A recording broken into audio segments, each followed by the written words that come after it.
Selamat datang di program Crossover to the Next Level.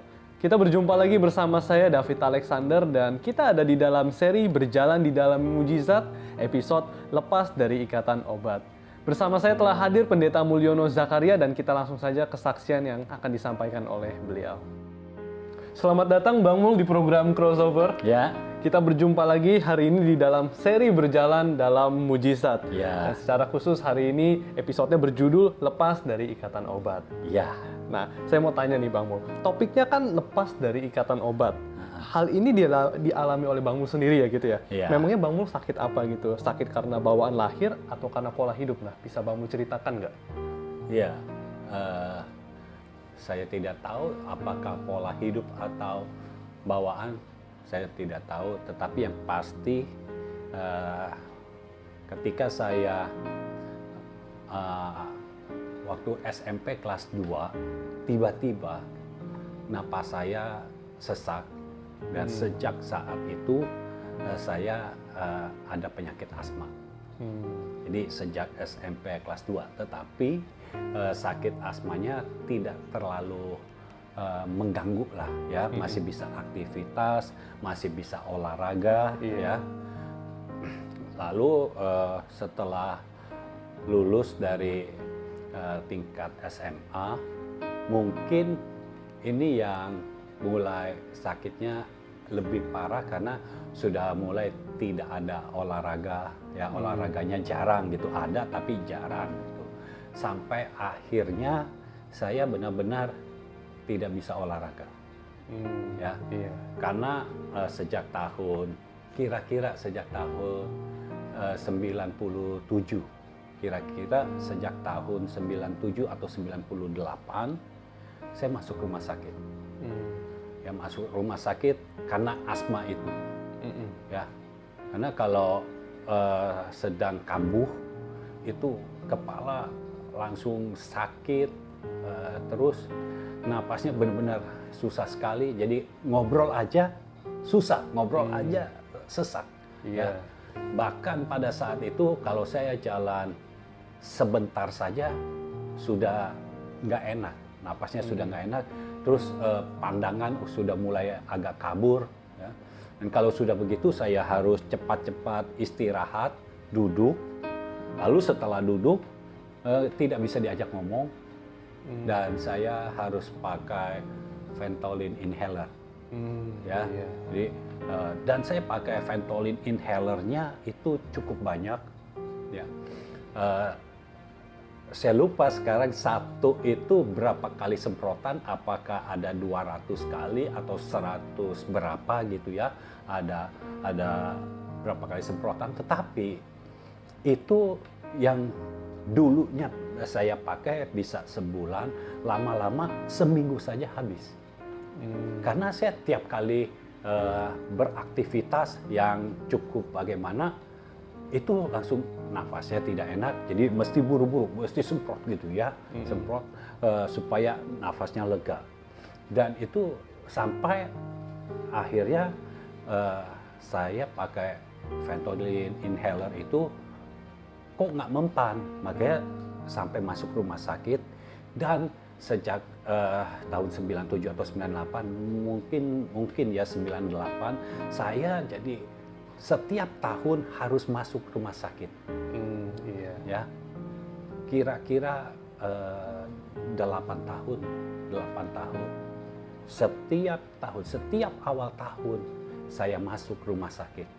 Dan setiap pergantian tahun, orang-orang selalu make a wish, ya, berdoa, wah tahun yang baru ada apa nih.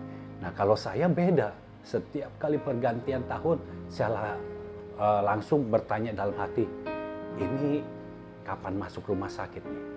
Karena ada jadwalnya, ya, antara bulan Januari sampai bulan Mei setiap tahun. Pokoknya di antara bulan itu saya mesti masuk rumah sakit. Kayaknya kalau nggak masuk rumah sakit itu nggak enak. Karena ada di satu waktu pakai Ventolin inhaler itu sudah tidak mempan. Jadi harus ke rumah sakit. Nah, itulah masa-masa yang cukup kelam dalam hidup saya. Jadi kalau saya naik tangga saja, nggak usah sampai tingkat 3 atau tingkat 4 ya. Naik setengah tangga saja, saya udah capek sekali. Sangat-sangat capek. Ya. Jadi saya yang dulunya suka olahraga, tidak bisa olahraga lagi. Ya. Bahkan saya tidak bisa main badminton. Ya. Dulu saya pernah main badminton, saya bisa main 2 set begitu ya. Setelah 2 set udah nggak bisa lagi. Tetapi belakangan yang sejak saya masuk rumah sakit itu dan waktu saya kuliah, saya coba main badminton lagi sama teman-teman. Jadi ketika saya main badminton, setelah pemanasan kita pukul-pukul, pas mau hitung saya sudah tidak kuat, nafas saya tidak kuat. Jadi saya minta tukar, ganti pemain. Jadi selama itu saya main badminton pemanasan aja. Itu sebabnya waktu main lagi saya bilang udah nggak usah pemanasan, kita langsung hitung supaya saya main. Siapa tahu, saya kan pikir dulu saya pernah bisa main 2 set gitu. Jadi kita main, tapi pada hitungan kelima saya sudah tidak bisa lagi, udah tidak kuat, nafasnya tidak bisa lagi. Akhirnya saya bilang ganti pemain deh, gitu. Dan saya benar-benar kalau main badminton sama teman-teman itu pertama yang pemanasan itu, setelah itu saya nggak main lagi.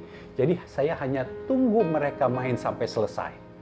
Lalu yang kedua, yang saya tidak pemanasan tapi mainnya hanya 5 poin. Setelah itu saya tunggu lagi sampai selesai. Lalu setelah itu saya tidak main lagi karena percuma dong. Main paling 5 poin selesai. Terus kalau pemanasan malah jadi tidak hitung angka sama sekali. Jadi saya tidak main lagi dan setelah itu saya tidak main badminton, tidak olahraga yang lain lagi.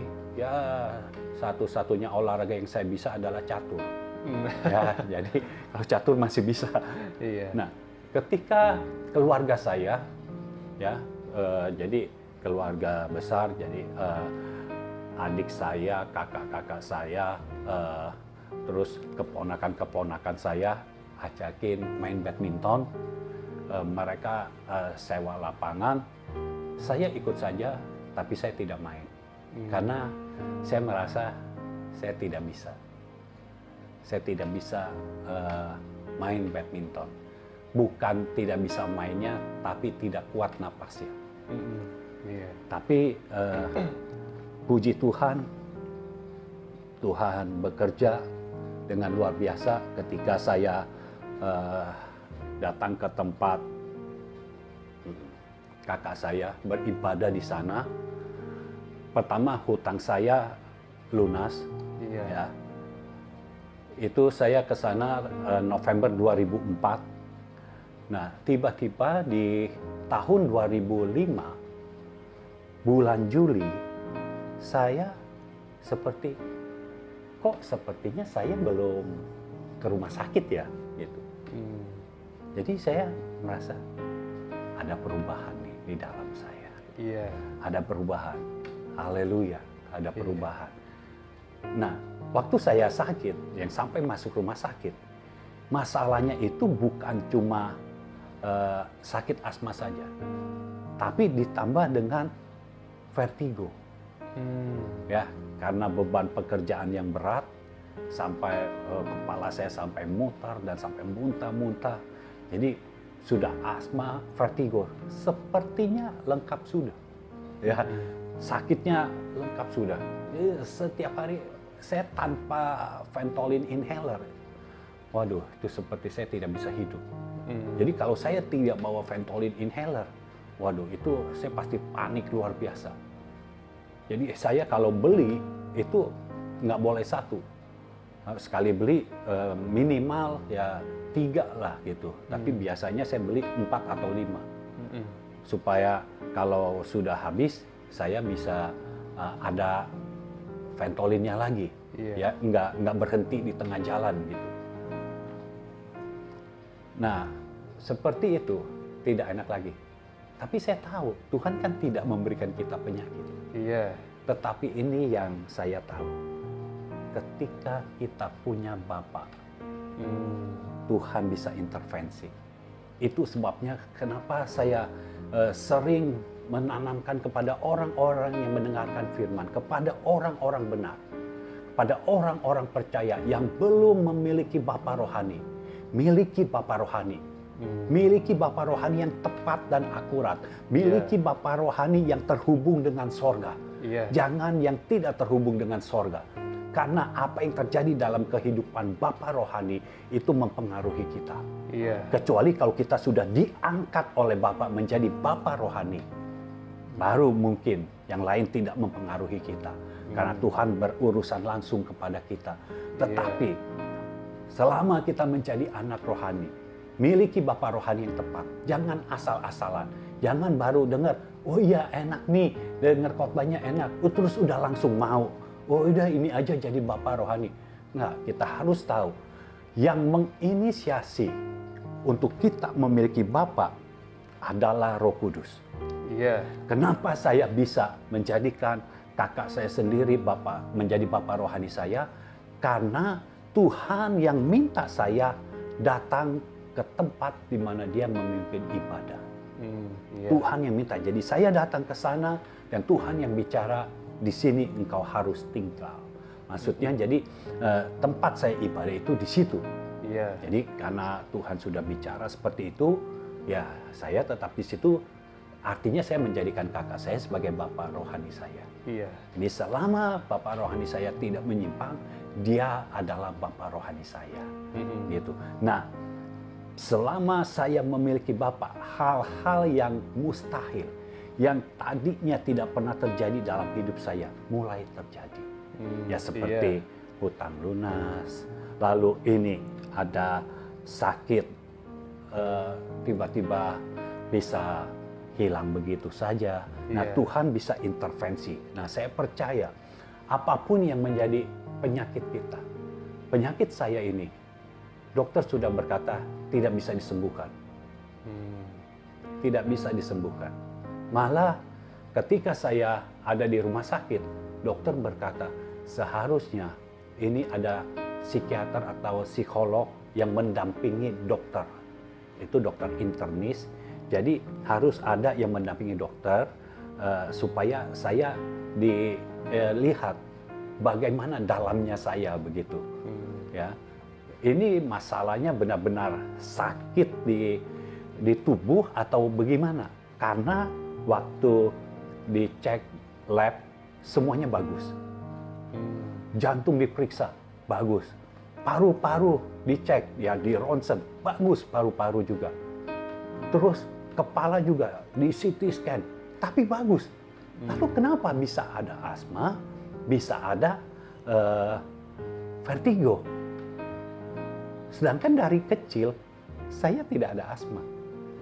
Saya termasuk di keluarga dulu pada bilang yang nafasnya paling panjang itu saya waktu kecil. Tetapi sejak SMP 2 itu terserang asma, predikat itu sudah tidak ada lagi.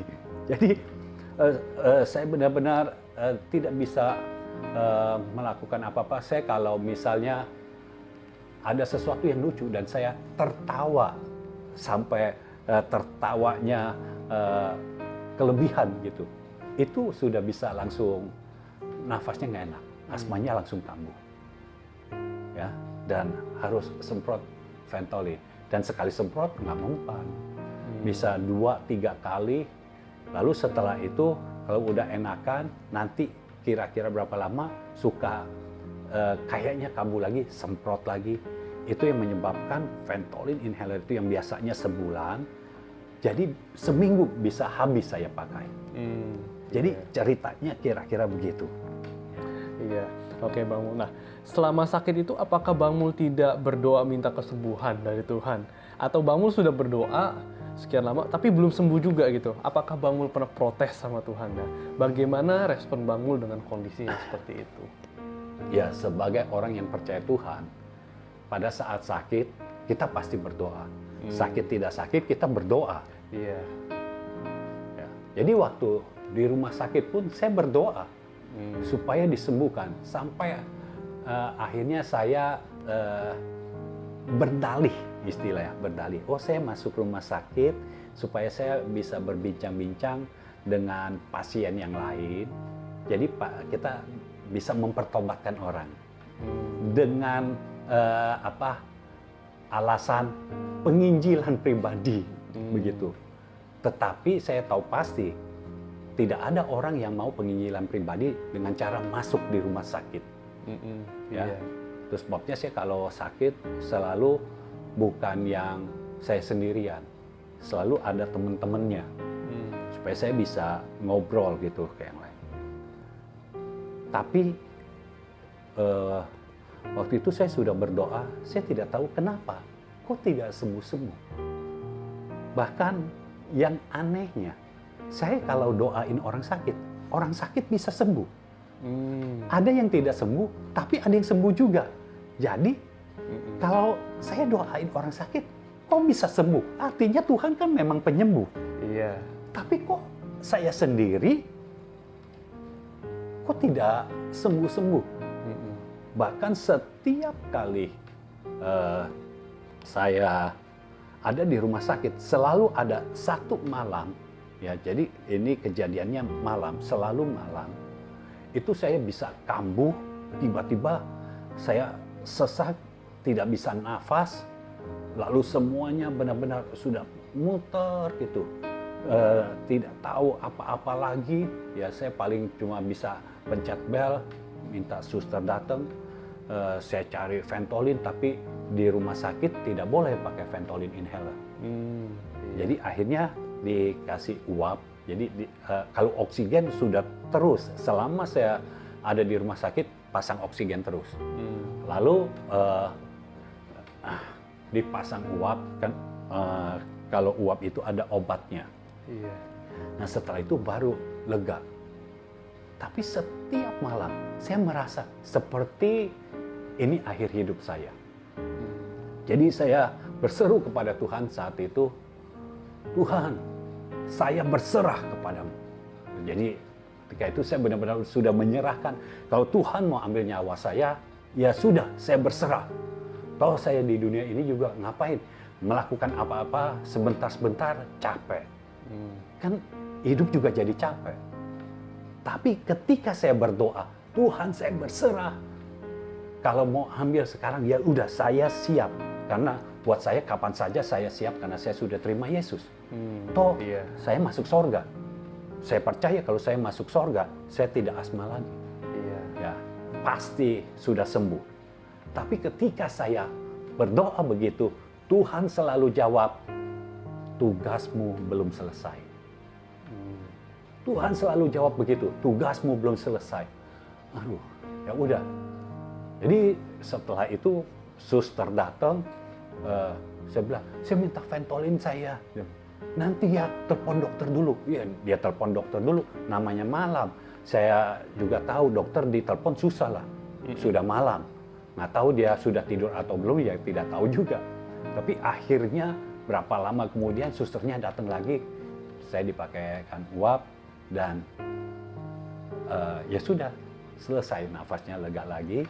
Tapi selalu sejak saya masuk rumah sakit, selalu ada satu malam saya kambuh. Dan saya selalu berdoa, Tuhan, saya siap. Siap bukan melayani Tuhan, siap dipanggil pulang. Tapi Tuhan selalu jawab dengan jawaban yang sama. Itulah Tuhan kita. Dia tidak pernah berubah. Tugasmu belum selesai. Jadi oh ya udah, saya berkata, Tuhan, saya percaya saya akan sembuh. Tapi nggak sembuh-sembuh juga. Oke. Nah, biasanya kalau orang sakit itu kan, kalau apalagi sampai bertahun-tahun nih ya, kayak Bang Mul ini, menganggap kalau misalnya itu adalah hal yang biasa, hal yang wajar gitu. Apalagi kalau sakit lama kelamaan itu kan kerohanian kita bisa menjadi down juga gitu. Nah, kapan Bang Mul sadar ternyata sakitnya tuh sudah sembuh? Gitu. Iya. Waktu saya sakit, apalagi bertahun-tahun gitu, dan cukup lama kan dari SMP 2 sampai saya kuliah sudah selesai juga berarti. Jadi antara mau selesai pokoknya di tengah-tengah itu antara karena tahun 2005. Tahun 2005 itu saya di wisuda, ya. Jadi tahun 2005 itu saya baru sadar, di bulan Juli itu saya baru sadar, saya tidak masuk rumah sakit lagi. Puji Tuhan, saya tidak masuk rumah sakit lagi. Tahun 2004 saya masih masuk rumah sakit, tapi tahun 2005 saya sudah tidak masuk rumah sakit. Iya. Lalu pada saat itu saya tetap masih pakai Ventolin inhaler. Jadi tidak masuk rumah sakit, tapi saya masih pakai Ventolin inhaler. Nah, waktu saya sakit begitu lama, apakah kerohanian saya turun? Saya juga saat itu saya bingung, saya punya kerohanian tidak turun. Saya tetap percaya bahwa Tuhan bisa menyembuhkan saya. Tapi saya tidak tahu kapan Tuhan menyembuhkan saya. Karena sudah lama Tuhan tidak pernah menyembuhkan. Dan saya sempat down-nya itu bukan karena sakit yang saya derita, tetapi lebih kepada saya seperti tidak jadi contoh untuk orang lain. Tidak jadi pola gitu ya. Iya, karena saya kan sudah khotbah. Ya, saya khotbah, orang-orang dengar saya khotbah. Saya pernah undang orang yang sakit, siapa saya doakan, yang sakit, ada yang sembuh. Tapi sayangnya nggak taunya masih sakit. Jadi itu yang bikin saya bagaimana gitu. Sampai akhirnya saya pernah memutuskan, saya cuti pelayanan. Saya sendiri yang memutuskan. Jadi saya tidak pelayanan sama sekali. Ada undangan dari gereja untuk saya sampaikan khotbah. Saya tolak dengan alasan, maaf, saya belum bisa, saya tidak bisa. Karena yang saya ingat terakhir saya khotbah di satu gereja. Ketika saya sampai ke depan, tiba-tiba kepala saya tuh langsung pusing, muter. Sampai akhirnya saya minta kursi, lalu saya khotbah sambil duduk. Dan saya tidak punya kekuatan sama sekali untuk menyampaikan firman dengan kekuatan roh. Tidak bisa. Karena sepertinya saya lemah. Lalu saya sampaikan dan di situ saya merasa kalau saya menyampaikan firman seperti ini, saya mempermalukan Tuhan. Apa yang jemaat dapat? Saya duduk, lalu saya bicaranya biasa saja dan tidak lama. Kalau tidak salah, tidak sampai setengah jam. Jadi tidak lama, hanya sebentar. Setelah itu sudah selesai. Itu sebabnya setelah itu saya bilang, saya cuti pelayanan, saya tidak mau pelayanan dulu. Sampai urusan saya beres. Iya. Dan itu sebabnya. Sudah doa begitu lama, tidak pernah ada jawaban sepertinya. Tapi tiap kali saya berserah kepada Tuhan, ada jawaban. Tugasmu belum selesai. Iya. Itulah kekuatan dari pola pembapaan. Ketika kita berdoa, sepertinya kok tidak bisa menembus sorga. Tuhan memberikan kita pola, yaitu pola pembapaan. Kitab Maliaki pasal 4. Nah, melalui pola pembapaan inilah saya bisa terima firman kehidupan. Iya. Dan ketika saya terima firman itu, tanpa saya sadari, kapan saya sembuhnya, saya tidak tahu. Yang saya tahu, saya datang ke sana November 2004. Tetapi di tahun 2005, dari Januari sampai bulan Mei, jadwal saya masuk rumah sakit itu, saya tidak pernah masuk rumah sakit lagi. Di bulan Juli saya baru ngeh. Jadi kapan saya sembuhnya, saya tidak tahu bulan yang mana. Tetapi pada saat itu saya masih pakai Ventolin inhaler. Iya. Ya, jadi kemana-mana saya tetap harus bawa Ventolin inhaler, hanya tidak pernah kambuh sampai yang gawat lagi gitu. Iya. Jadi ke rumah sakit sejak saat itu, sejak tahun 2005, saya tidak pernah masuk rumah sakit lagi. Saya tidak pernah dirawat di rumah sakit lagi. Ya, Iya. jadi saya mulai bisa melakukan aktivitas, tapi nggak terlalu banyak ya. Jalan sedikit juga tetap masih capek. Hanya yang gawatnya itu nggak pernah kambuh gitu. Ya. Iya.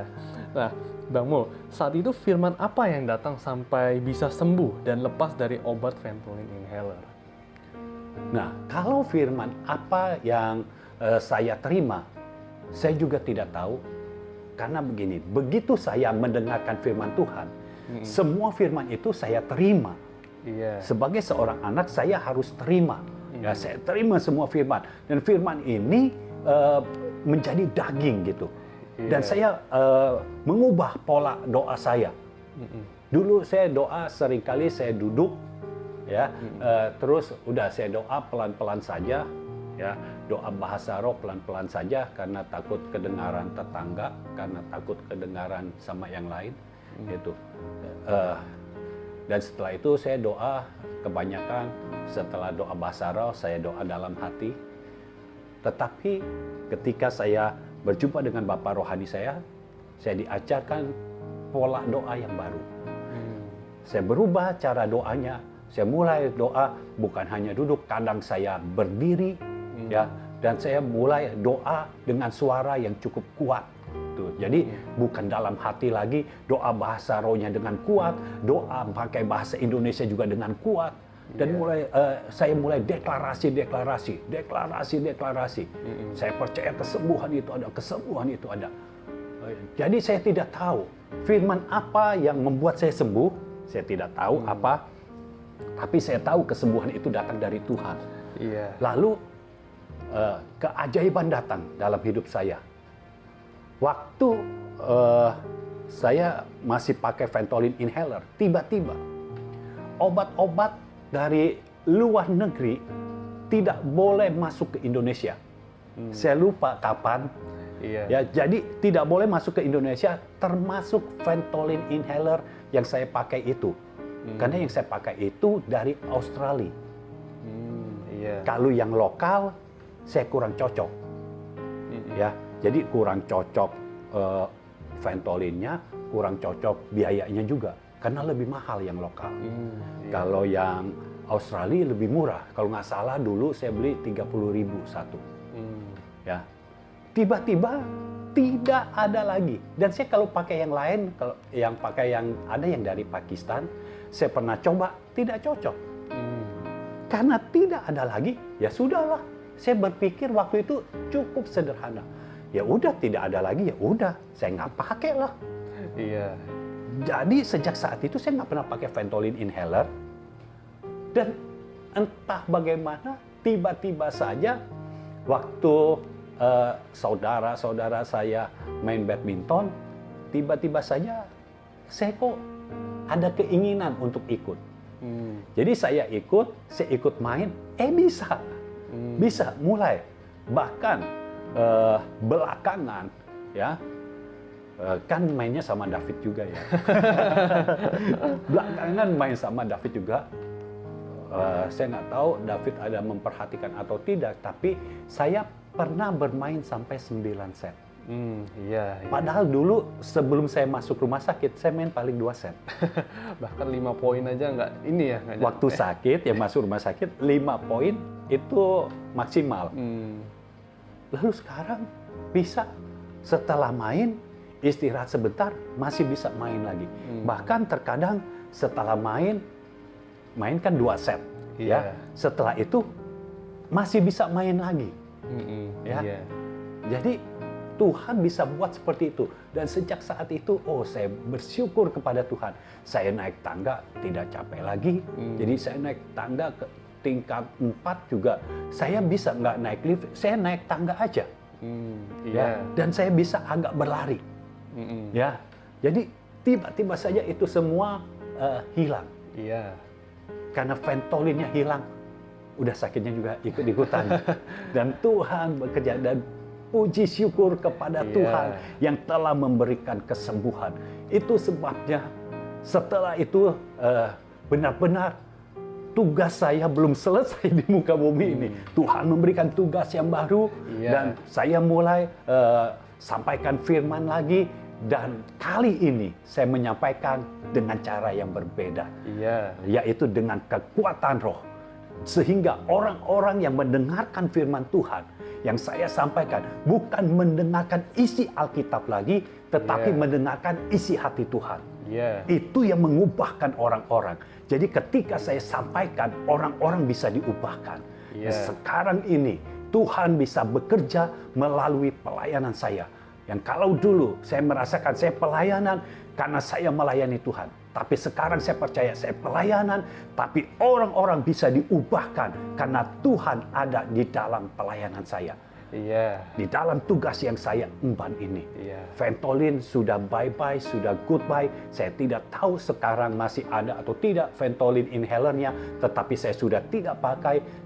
Jadi sudah berapa puluh tahun saya tidak pakai lagi.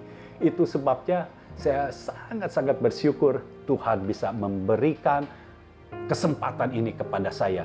Iya. Untuk saya terus berlari di dalam menyelesaikan tugas yang diberikan Tuhan kepada saya. Iya, puji Tuhan.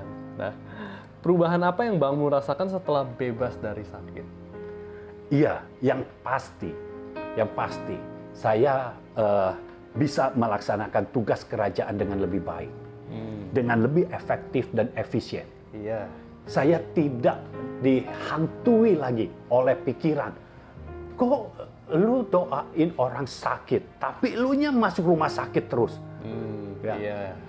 Kok doain orang lepas dari hutang, tapi elunya masih ada hutang. Ya, jadi doakan orang supaya bebas, mengalami kebebasan secara finansial, tapi masih ada hutang, artinya belum bebas kan? Iya. Nah itu kan menghantui kita. Tetapi sekarang saya benar-benar bisa bebas menyampaikan isi hati Tuhan. Karena ketika saya sampaikan kepada orang-orang, firman apa yang saya sampaikan, firman itu sudah terjadi dalam hidup saya. Iya. Itu sebabnya sekarang perubahannya luar biasa. Iya. Ya, umur makin bertambah, tapi saya merasa kesehatan saya semakin bertambah juga. Iya. Jadi bukan makin lemah, justru makin kuat. Iya. Menghadapi orang-orang yang usianya seperti David. Harus punya kekuatan. Iya, energik ya. Harus energik. Maksudnya, ya gimana kalau pemimpinnya, kalau bapaknya tidak energik, lalu anak-anak muda sebelum waktunya sudah tua. Itu nggak lucu sama sekali. Iya. Ya, jadi kita harus energik. Ya, jadi kita bisa melihat bahwa Tuhan bisa mengubahkan setiap keadaan yang buruk, bahkan yang paling buruk di dalam hidup kita. Tuhan bisa ubahkan menjadi kebaikan bagi kita. Dan Tuhan bisa bekerja di dalam hidup kita sehingga hidup kita mempermuliakan nama Tuhan. Iya. Haleluya. Oke, Bang Mul, terima kasih untuk kesaksian yang telah dibagikan juga. Ya. Ini sangat memberkati sekali ya, Bang Mul. Ya. Kita akan berjumpa di dalam episode yang selanjutnya yang pastinya akan lebih menarik lagi. Terima kasih untuk kehadirannya. Tuhan Yesus memberkati. Tuhan memberkati. Demikian episode hari ini. Saya percaya biar apa yang terjadi dalam kehidupan Pendeta Mulyono Zakaria juga bisa terjadi dalam kehidupan saudara. Bagi saudara yang mungkin masih memiliki sakit penyakit, saudara bisa dimerdekakan dari sakit penyakit itu dan saudara bisa hidup di dalam kesehatan ilahi. Program Crossover akan tayang setiap hari Selasa pukul 7 malam. Jangan lupa klik like dan subscribe channel YouTube Mulyono Zakaria. Dan jangan lupa klik loncengnya. Saudara juga bisa follow Instagram JGF Indonesia. Saya David Alexander, kita berjumpa di episode yang selanjutnya.